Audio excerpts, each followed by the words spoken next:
Olá, meu nome é Osnaldo Oliveira, trabalho com esculturas há mais de 20 anos. Sou autor da escultura Baleia Franca, O Salto, que está instalada na Praia Central de Garopaba. Os recursos para essa obra vieram da Lei Aldir Blanc. Eu me baseei em grandes pesquisas sobre a anatomia da baleia franca, o comportamento dela, os movimentos, né, todo, né, da baleia franca, a parte da cauda dela, que tem aquele diferencial que tem o V, as nadadeiras delas, que também são diferentes, por exemplo, da baleia jubarte, né, e as calosidades, que são as digitais delas, né, que são coisa única, né. As calosidades foram recortadas em pedaços não exatos, redondos, nem triangulares, nem retangulares. Elas tiveram cada uma proporção diferente, um movimento diferente, para mostrar o mais possível como se fosse natural mesmo a calosidade. E aí foi martelado essas chapas de aço para dar o movimento, o abaulado nelas. E em cima dessas chapas de aço foram soldados vários pedacinhos pequenos de aço inox maciço para mostrar como se fossem as cracas mesmo assim da baleia franca. A boca e os olhos foram feitos o seguinte: a boca foi derretido aço inox maciço, dando um movimento da boca e um movimento de textura, né, de alto relevo na boca delas, né, todo derretido o aço ali, todo um trabalho de derretimento de aço inox na boca dela. E os olhos foram feitos como se fosse uma escama, né, assim, pedaços por pedaços, né, fazendo um movimento de sobrancelha e dando profundidade nos olhos dela. A forma da baleia foi um quanto inovador, né? Porque é uma escultura em aço, né? Que não tem muito movimento, né? É duro, né? E eu quis mudar isso, fazer um experimento, né? Me coloquei nesse experimento e pesquisei bem o movimento de salto da baleia franca. Foi no jeito que eu achei de fazer um movimento legal dela sair daquele negócio de uma baleia estática, né, parada, e dar aquele movimento, mostrar leveza, vida na escultura. E foi muito legal, desprendi bastante tempo assim de aprendizagem naquilo ali, porque é um movimento bem difícil de fazer, principalmente em aço inox, né, daquele movimento, mas foi muito legal, gostei bastante de trabalhar com isso. Eu fiz como é na natureza mesmo, ela saindo de dentro da água e dando aquele salto de costas, assim, e tendo aquela envergadura, dobrando as costas para trás. A arte, ela ensina que é possível, né, transformar continuamente tudo que há ao redor em prol da vida, né, porque a arte imita a vida, né. E agradecer à Prefeitura Municipal de Garopaba, agradecer à Lei Aldir Blanc por ter patrocinado essa obra, e estou muito grato, muito obrigado.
por isso. E a parte da instalação, esse ponto aqui foi feito foi cavado um buraco bem profundo e colocado uns blocos de concreto, né, e dentro desses blocos foi colocada uma armação de aço e concretado os mesmos até chegar ao ponto de deixar as esperas para fora do aço. Sendo assim, depois foi feita uma espera para secagem desse concreto de uma semana e meia, mais ou menos. Depois trouxemos a equipe trouxe a escultura, a obra de arte, e foi feita a soldagem da escultura aqui no aço. E depois foi feito o acabamento da base dela. Umas escoras na escultura, né? E isolei toda a parte aqui do jardim onde ela está instalada. Fiz o escoramento dela e deixei por uma média de uma semana as escoras para secar bem a parte concreta, porque já estava feita a parte de soldagem, tudo, para depois tirar as escoras e ficar garantido que ela ficasse bem firme no lugar. Foi colocado também uma placa com o nome da escultura. Isso. E a insígnia, né? Isso, um projeto selecionado pelo edital Aldir Blanc, executado com recursos do governo federal e Lei Aldir Blanc de Emergência Cultural, por meio da Fundação Catarinense de Cultura. Exatamente. E com as logomarcas devidas, né? Por que tu escolheu fazer uma baleia? A baleia, eu escolhi fazê-la pelo fato de ser patrimônio natural, né? E já que nessa orla, ser uma bacia e a venda fiscal, elas vêm do norte para ganhar seus bebês aqui. E aqui elas ficam um bom tempo até os bebês serem mais fortinhos, bem conta de voltar para o norte. E aí a baleia foi em homenagem a esse patrimônio natural, né? A baleia. E que material tu escolheu fazer essa escultura? O material que eu escolhi foi o aço inox, que é um aço que não corrói devido à maresia, né? Por causa aqui na beira do mar é muita maresia. Então o aço inox é um material que é mais duradouro. E esse material, sendo mais duro, mais forte de trabalhar, foi um projeto bem elaborado, assim dizendo, porque eu estou acostumado com fazer esculturas e já vi várias esculturas retas. E essa aqui eu tive uma experiência de fazer com ela um estudo, né, da anatomia da baleia, fazendo esse movimento, esse salto aqui. Esse salto, para quem não sabe, segundo os cientistas, os biólogos, né, esse salto quer dizer que quando ela dá esse salto, ela bate na água com esse salto nas costas, ela está soltando das calosidades dela vários parasitas, uns piolinhos, né, que ela tem nas costas, e aí quando bate na água ela acaba eliminando um pouco desses parasitas, segundo os biólogos e os cientistas que falam disso aí. E para nós batermos fotos, os turistas baterem fotos das baleias, é um dos movimentos mais legais, porque ela sai totalmente fora da água quando ela dá esse salto. E quando ela cai na água, salta a água por tudo que ela tem, das toneladas dela, é maravilhoso esse movimento. Então eu achei um desafio fazer esse movimento muito legal. Assim. Uma experimentação artística. Experimentação artística muito legal. Assim. E eu tive que fazer todo um estudo de anatomia, né, do movimento. Viu imagens? Vi muitas imagens, movimentos, fotografias, né, para poder fazer esse movimento certinho, na proporção certa, na anatomia certa, não fugindo da característica física e anatômica da baleia franca. Né? Massa. E como que ela foi feita por dentro, assim? Tem alguma estrutura? Como é que é? Sim, por dentro ela tem todo um esqueleto, posso dizer assim, um esqueleto de aço que faz a parte estrutural mesmo dela, para ela suportar o peso da solda, das chapas que são recortadas em pedaços, né, para ir colocando montando quebra-cabeças. Tá? Tipo aquele quebra-cabeça que a gente usa na escola, é mais ou menos parecido com isso, só que o que acontece? Eu tenho a proporção da baleia, o tamanho mais ou menos que eu quero de imaginário, né? E eu vejo essa baleia, ela é invisível, assim,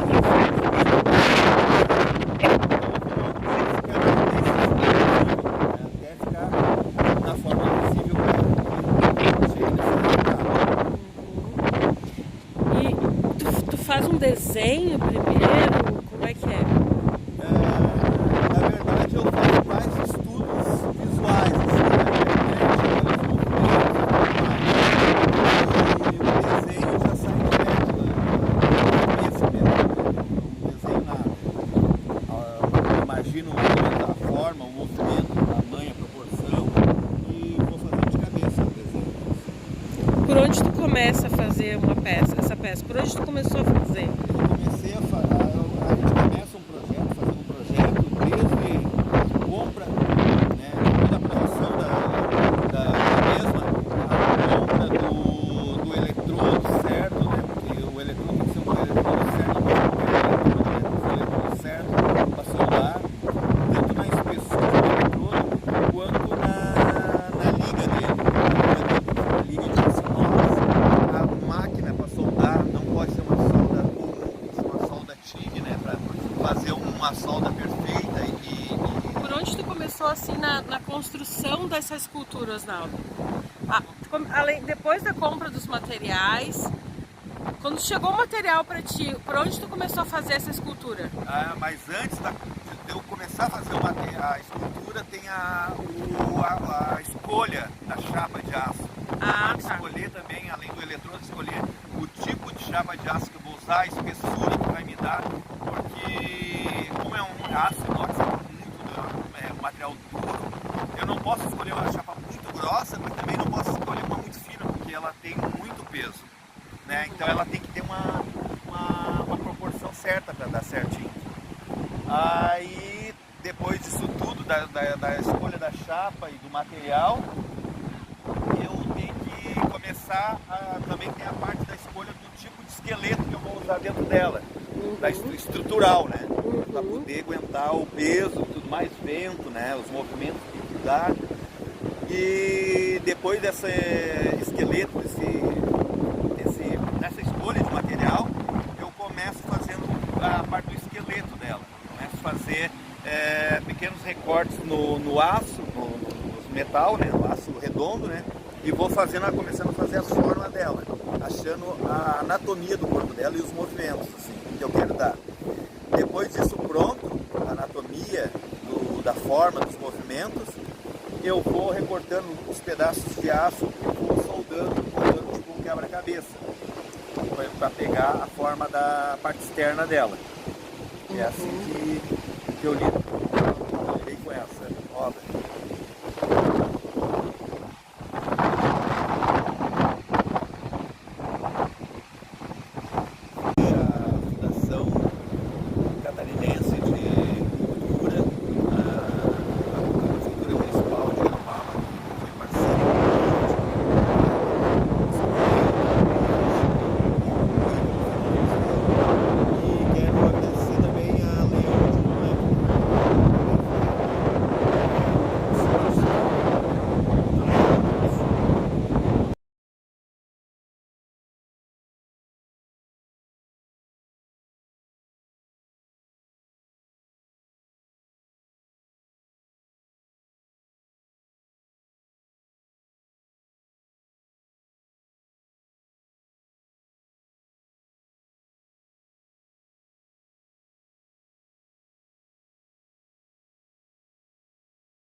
Então, a baleia, para eu fazer a baleia, eu usei vergalhões de aço, inox, toda a parte interna dela com vergalhões de aço por dentro para fazer toda a estrutura, a parte do torque, da estrutura dela, para aguentar, sustentar o peso, o movimento, o vento, né?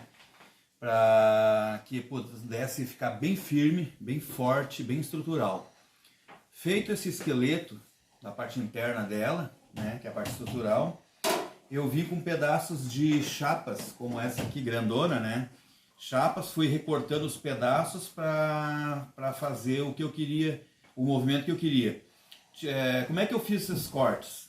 Eu tenho uma máquina aqui chamada guilhotina, que é o mesmo, aquela que o pessoal conhece como a guilhotina de cortar papel, que é mais ou menos a mesma coisa, só que ela é de cortar aço mesmo, ó, feito assim. Ó, vai tirando o movimento que eu quero, eu vou tirando aqui, ó. Aqui eu vou cortando e tirando os pedaços que eu quiser para trabalhar. Qualquer movimento que eu quiser, eu desenho, ou vou direto e faço os cortes que eu quero. Depois feito esses cortes, eu venho para a parte de modelagem dessa peça, porque ela está reta, né? Então, o que acontece? A baleia foi feito um movimento de salto, então ela teve todo o movimento de envergadura e anatomia da baleia toda que eu estudei, todo aquele movimento, foi feito um projeto para isso aí, para que eu pudesse fazer essa baleia em movimento. Então, isso aqui está reto. O que eu fiz? Eu fui trabalhando ele no martelo. Pega aqui na chapa, né, na morsa, e vai trabalhando todo batendo do jeito que eu quiser o movimento. Ó, assim eu ia modelando para fazer o movimento que eu desejava. Depois de feito esse movimento, aí tem o esqueleto dentro da baleia, ela foi colocada pedaços por pedaço encostado nesse esqueleto e soldado com solda de aço inox. Esse eletrodo aqui é o 360 também, ó. Tem que ser o mesmo eletrodo, tudo. Tem que ser o 360 para quê? Para que a liga seja uma liga pura, porque nós temos os intempéries de estar lá no tempo, e a maresia lá, onde que ela foi instalada, foi na beira do mar, né? Então, para que esse material pudesse ter uma durabilidade boa, puder aguentar bastante, foi feita a soldagem com esse eletrodo aqui. E para soldar com esse eletrodo, essa maquinazinha aqui que eu uso, ó, ela é para solda elétrica comum, e quando eu quero soldar aço inox, eu boto para TIG aqui, ó. Aí ela vira uma máquina para solda de aço inox, né, no TIG. E é o mesmo processo, parecido com o processo da solda elétrica, né? Aqui é preso o eletrodo, né? E feito isso, né, coloca-se os APIs, né, que são o capacete eletrônico, né, as luvas, máscara, e é feita a soldagem, foi feita a soldagem assim, ó, como se tivesse esse movimento aqui, a baleia, aí o mesmo movimento da chapa, eu fui buscar o movimento na chapa, né? Fiz o mesmo movimento da baleia e vim soldando peça por peça assim, ó, correndo a solda. Feito isto, eu peguei, aí fica um pouco de rebarba, né? Sempre fica um pouquinho de rebarba, limalhazinha, coisa da solda. Aí com esta máquina aqui eu coloco um disco de desbaste, que é esse disco aqui, ó. Né? Ele é um pouco maior, aqui ele já gastou, ele é mais ou menos desse tamanho. E vem com esse disco de desbaste, dando acabamento na solda, fazendo todo o acabamento na solda. Ela fica lisinha de novo. Depois de feito isso, o acabamento, eu pego uma outra máquina, que é uma lixadeira, e passo uma lixa em tudo. Para tirar esse brilho aqui, tem que tirar tudo. Ó. Aí limpa. Por que eu tenho que fazer isso? Porque eu tenho que aplicar uma tinta, antes da tinta, que é a real mesmo dela, tem que ser uma tinta protetora, que vem e, além dela proteger mais, ela segura mais a tinta no material, para poder vir a outra tinta por cima. Ela é tipo como se fosse um primer do aço comum, só que é uma tinta para aço inox mesmo e para alumínio, né? Então, para isso eu tenho que tirar esse brilho. Se eu não tirar o brilho, quando eu aplicar a tinta, essa tinta se solta toda, ela não gruda no brilho. Então eu passo uma máquina lixadora em toda ela para tirar o brilho, né? Deixar ela fosca. Depois eu dou duas de mão dessa tinta que é para fazer a fixação da tinta automotiva, e depois eu venho com a tinta automotiva, duas de mão da tinta automotiva por cima, porque é para dar o acabamento, fazer a cor da baleia, que é uma cor preta, né, a baleia, e tem só as calosidades dela, que já são mais clarinhas, né, que é feito com a outra cor daí. Então, basicamente é isso.